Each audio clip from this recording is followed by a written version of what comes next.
Cordial saludo. En el debate sobre la caracterización de vendedores que se realizó recientemente en el Consejo Municipal el día viernes 27 de julio, la concejal del pueblo Patricia Molina expuso los motivos por los cuales se oponía a dicha caracterización. Hay que recordar que ella junto con otras dos concejales votaron en contra del acuerdo 0424 Política Pública de Regulación de Ventas Informales en el Espacio Público, proyecto que fue aprobado el año pasado en el Consejo Municipal. Y esta caracterización hace parte del acuerdo, está insertada dentro del acuerdo. Caracterización que se viene llevando a cabo en la ciudad, sobre la cual hay muchos reparos por la forma como se ha llevado. Y nos parece interesante que ustedes conozcan, escuchen este pronunciamiento. Hemos ido subiendo poco a poco todos los que han venido dando dentro del debate que se hizo el viernes. Ya escuchamos al compañero Nelson Muñoz, presidente de Asobaes, al secretario de Seguridad y Justicia. Vamos a escuchar a la concejal Patricia Molina y también vamos a escuchar otras intervenciones. Entonces, les invito a que escuchen con mucha atención los pronunciamientos hechos por la concejal en dicho. Bueno, entonces voy a hablarle aquí a Andrés Villamizar. Como usted está recién llegado, no vivió el proceso del acuerdo. Sería bueno de pronto que escuchara los debates que se hicieron frente a la aprobación del acuerdo. El hecho de que aquí haya una norma municipal no necesariamente quiere decir que respeta los derechos y el ordenamiento legal realmente del todo, porque aquí hay normas muy amañadas que abren la puerta a muchas cosas y ya hay una prueba concreta. La prueba concreta está con el tema de Metrocali. La negociación de Metrocali con los vendedores, ¿cierto?, informales, está en el marco de este acuerdo, 424.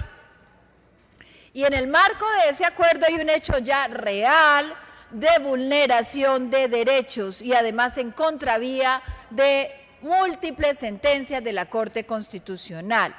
¿O a usted no le parece ir en contravía de la Corte Constitucional cuando usted le hace firmar a un vendedor informal que se está rebuscando la vida y que además es obligación del Estado generarle la posibilidad de elaborar, decirle que ahorita lo llamo, la posibilidad de elaborar, porque es que la generación de empleo es una obligación del Estado, ¿sí o no? Y si el Estado, la administración municipal, que es quien tendría con los recursos de todos los asociados generar las condiciones para mejorar calidad de vida, y eso arranca por tener empleo, y el Estado no responde con eso, sino por el contrario está deslaboralizando, acabando con ciertas políticas, por ejemplo las del mío, que deja miles de personas y familias en la calle, probado. Entonces, el Estado, además con cosas concretas como los índices de desempleo, los índices de empleo por cuenta propia, que también son desempleados, y que en Cali vamos siempre avanzando entre el 60 y 70% de real desempleo. ¿Por qué? Porque Cali siempre está 12.2, no sé cuánto, ha alcanzado hasta el 16% de desempleo, cifra aberrante. Ayer nada más leía el titular en el periódico de que el nivel de desnutrición de nuestros niños es alarmante en la ciudad de Cali. ¿Eso qué significa? Eso se llama hambre. Y si hay hambre es porque no hay plata para poder sostenerse. Y si no hay plata es porque no hay ingreso, no hay empleo. ¿Estamos o no estamos? Y ahora, si tenemos eso y además recientemente el DANE que además oculta la verdad y siempre se va por debajo, tenía reportado el 45% de gente que busca empleo por cuenta propia y no los llaman precisamente desempleados, y recientemente, hace unos 2 meses, reportó que hubo un crecimiento en ese porcentaje. Eso quiere decir que nosotros estamos en más del 50%, creo que fue el 52% de empleo por cuenta propia, más el 12 o 13 del desempleo. En realidad estamos en 65% de desempleo real. ¿Usted le parece una ciudad en esas condiciones? Por eso es que usted, que desde esa secretaría le toca y le va a tocar vivir las condiciones de los homicidios, los hurtos, porque estábamos en una ciudad de las más peligrosas del mundo por su inequidad, así ranqueada a nivel internacional, de las más inequitativas del mundo también. Entonces, ¿qué hace la gente? ¿Se deja morir de hambre? No, sale a rebuscarse, ¿cierto que sí? Entonces, como sale a rebuscarse, todos los vendedores del mío se ven y son sujetos a la luz de este acuerdo de una violación de sus derechos. Y volvamos al punto específico. Es que no se le viola el derecho a un trabajador informal cuando se le obliga a firmar, lo dejo vender 6 meses, pero además le hacen daños enormes, como cuáles. Le obligan a pagar seguridad social cuando esa persona está cisbenizada, y como cisbenizada pertenece a unos grupos vulnerables. Como cisbenizada demuestra que no tiene el ingreso, ¿cierto?, que está desempleado y que es sujeto de una protección del Estado. Y resulta que le obligan a dejar el cisben de lado, pero además de ello, le obligan a firmar que después de terminar sus maravillosos 6 meses de permiso, pues se tendrá que ir, no necesariamente se le renovará su permanencia en esas ventas. Es así, ¿cierto? Usted conoce eso, ¿cierto, doctor?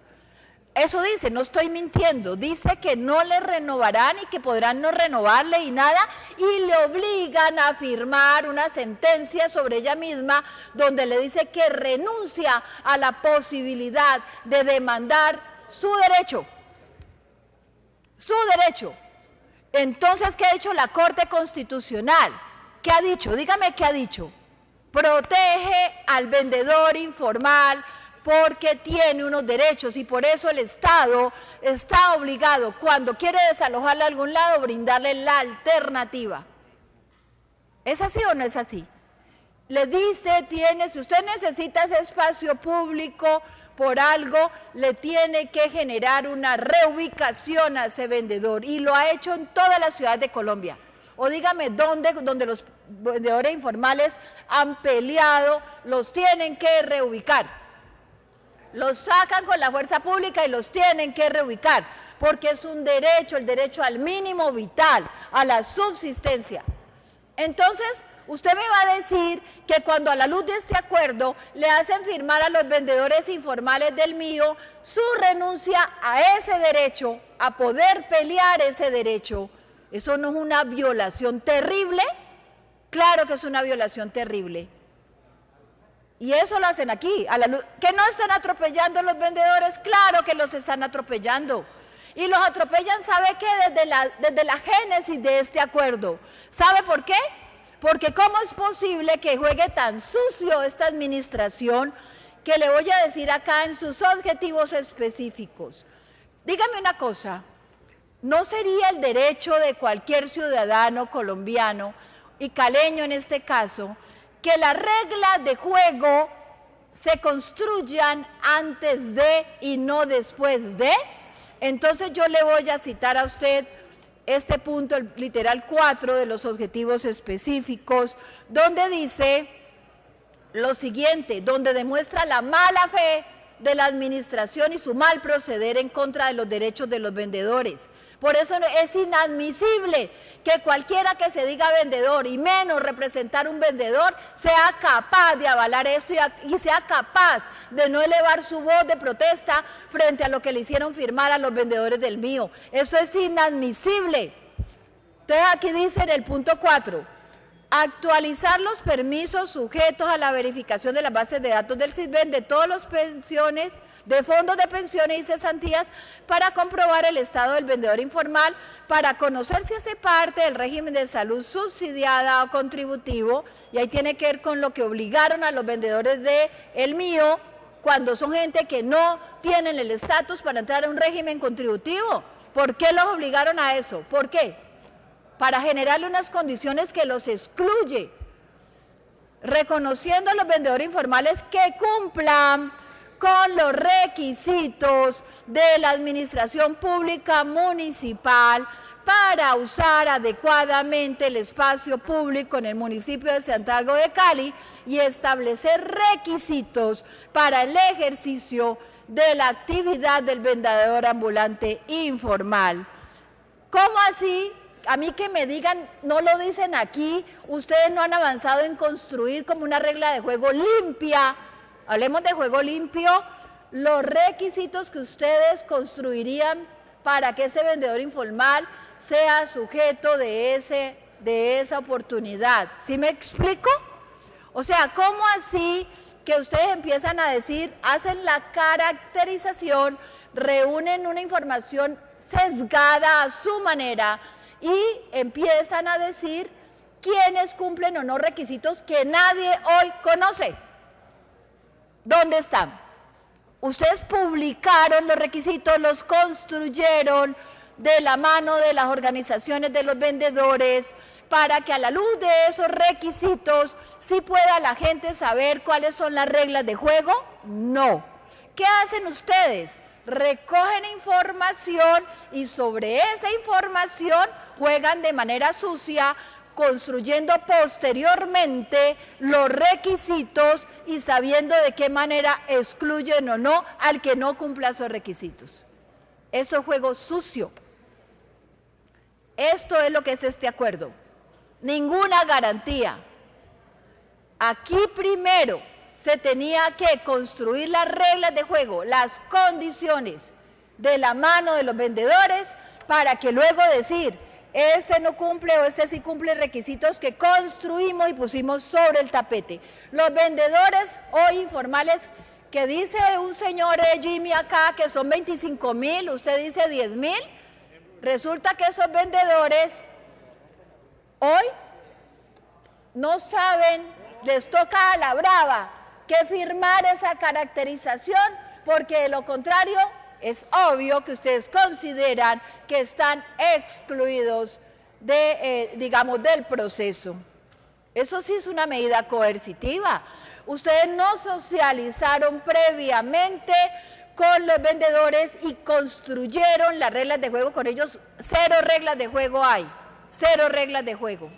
Y le voy a hablar del ejemplo de los vendedores del Parque de la Floresta, porque son vendedores que esta curul ha atendido desde hace varios años y que cuando llegó el señor Armitage nos sentamos con él y con el señor Hugo Javier a tratar temas, incluso obligó a sentarse el señor Samir Jalil porque empezó a hacer la amenaza y a emitir las resoluciones de desalojo de la gente de la Floresta. ¿Quiénes son los de la Floresta? Son una serie de cubículos ubicados hace 35 años con la galería, que son los cacharreros. Es la gente que está ubicada en unos cubículos, en un andén,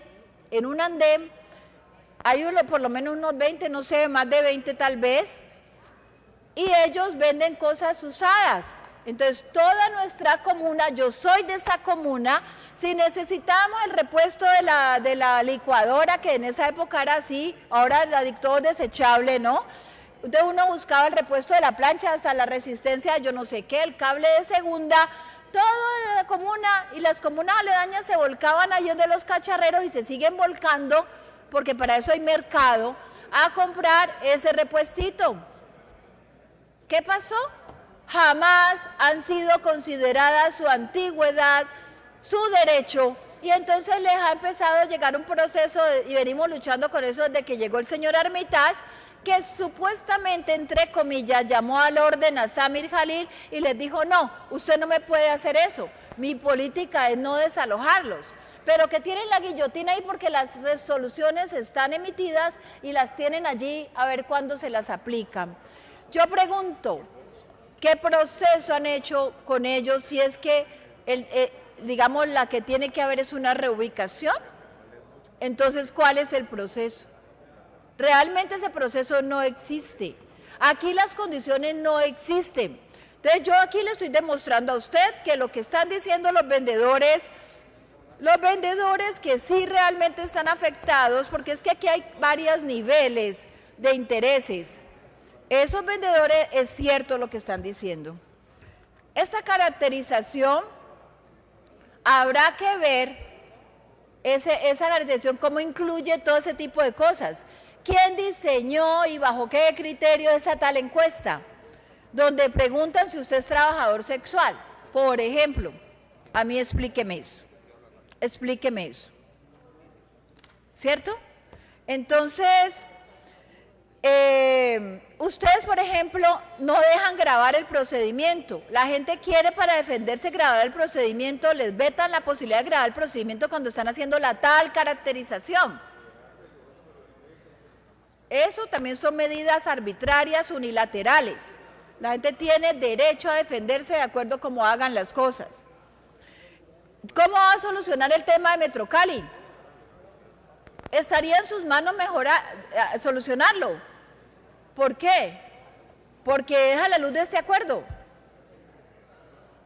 Y así Metrocali adelantado lo adelantó de manera violenta, porque finalmente violenta derechos de la gente.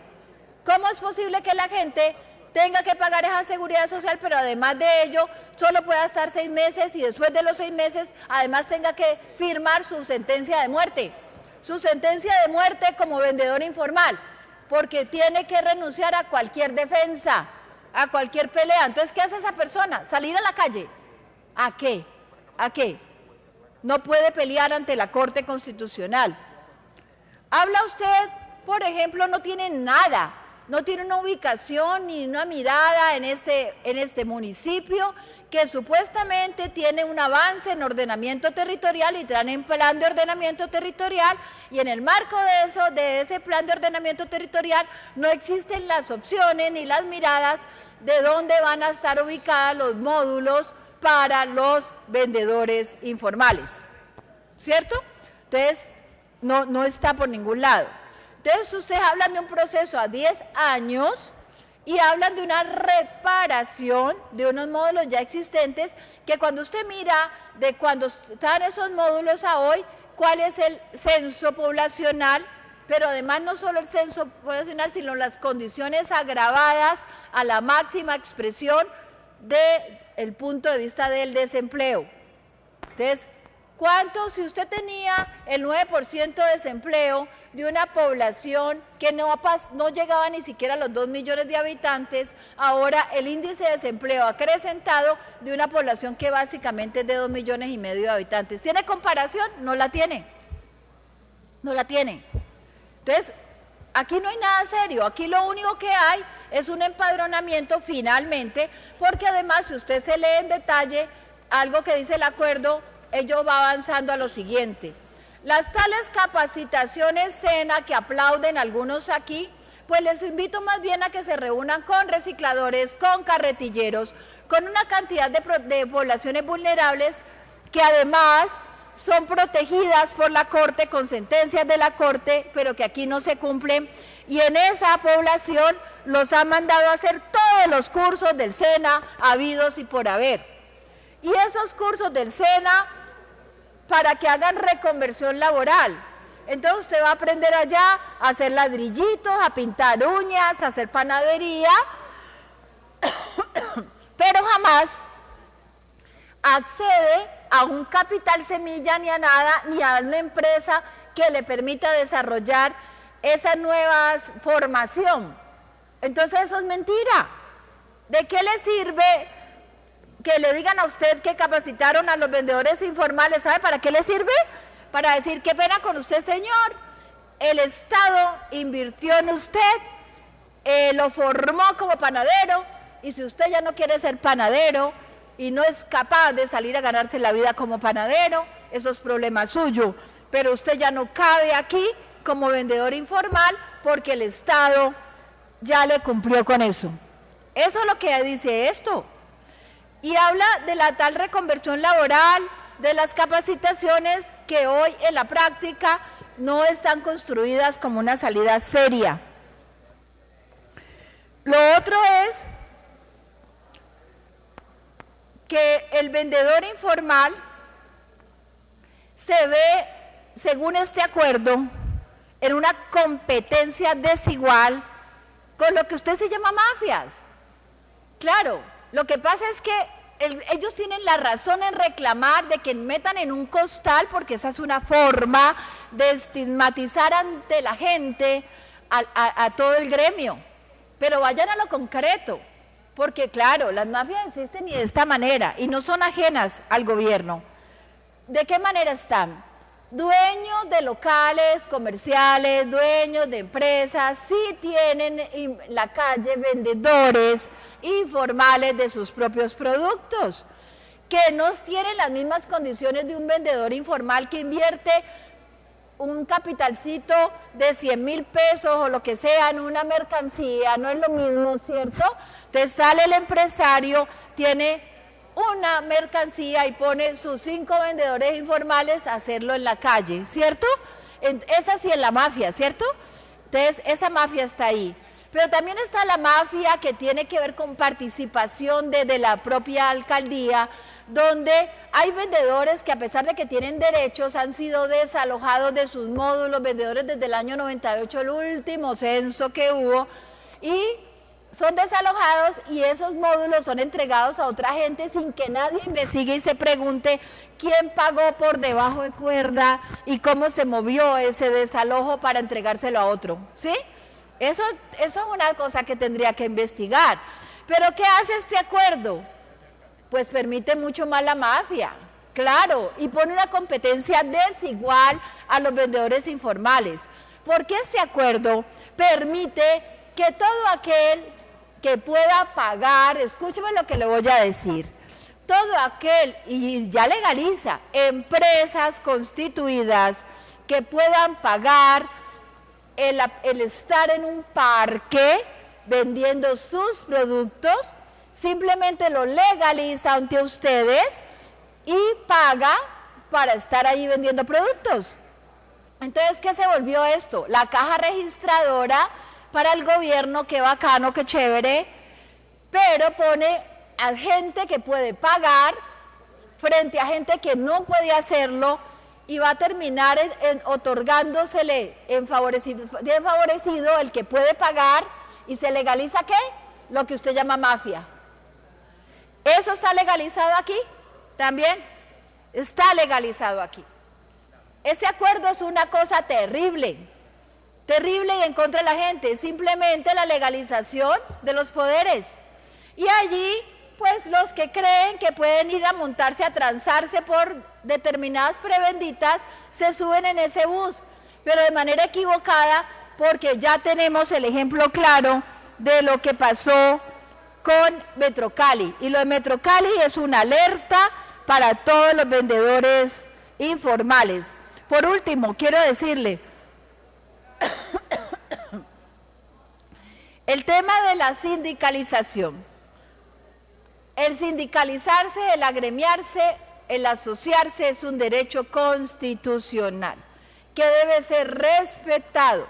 Por tanto, jamás es permitido por parte de ningún funcionario público ni ninguna administración estigmatizar o señalar estas agremiaciones, porque es un derecho constitucional. Entonces aquí la gente se puede agremiar para poder defender sus derechos. Entonces yo creo que este debate, para concluir, este debate demuestra hoy que la aplicación del acuerdo es nefasta, porque la aplicación concreta que hoy tenemos es la de Metrocali, grave para los vendedores. Y segundo, que hay una utilización, no juego limpio, juego sucio, en esa caracterización, cuando no hay unas reglas de juego construidas, que yo creo que deben ser primero construidas. Por tanto yo llamo a que se detenga, se devuelva todo ese proceso de caracterización que han hecho y primero construyan las reglas de juego de la mano con todos los vendedores informales. Gracias.